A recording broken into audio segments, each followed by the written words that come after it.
All right, another quick update on Project COVID 1953, or 1953 Chevy 150.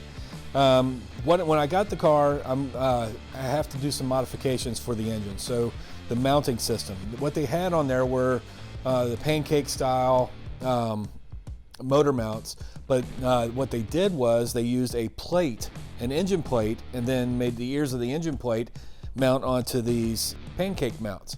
That's not what I wanted to do. So I wanted to use the actual mounting surface, and I think they did it because maybe just they're worried about clearance or whatever. It worked, but I would rather have it where it's supposed to be. So I had to go in and cut out old brackets and everything, get out of the way. I've got new pancake mounts that are designed for the 49 to 54 Chevys. They basically just sit on the frame rail and you weld them in place, or you can bolt them, either one. I'm going to weld them. So cutting the old ones out and getting the old mounting system out of the way is kind of key.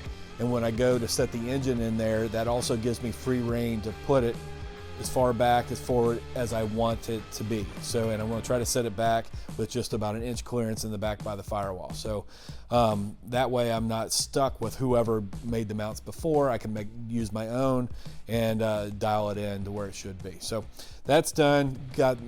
Went through and drilled out all welds and all that, ground it all out.